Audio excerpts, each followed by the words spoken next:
Welcome to your Cyber Tips Explainer, where we make everyday people understand the cyber world around us. Picture this. A war begins, but there's no explosion, no missile launch, just nothing. Not a single sound to mark the very first move. No bright light in the sky, just an eerie, unsettling calm. Instead, a critical system just goes dark. Complete and total silence. On February 24th, 2022, this wasn't fiction. A digital fog of war had just rolled in. So what was that first shot? Well, investigators had to follow the digital breadcrumbs. And the timeline, it was the smoking gun. The cyber attack hit hours before the tanks rolled.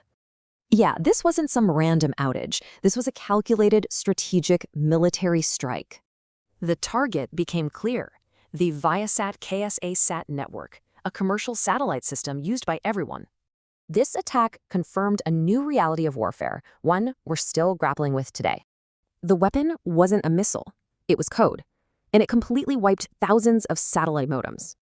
This whole case revealed a terrifying new problem, what we now call the orbital vulnerability paradox.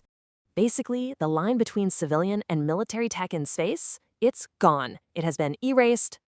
Binge on our playlists on a watch marathon to become a cybersecurity expert. Subscribe to this channel, like and share this video with someone you deeply care about to have a foolproof cyber defense.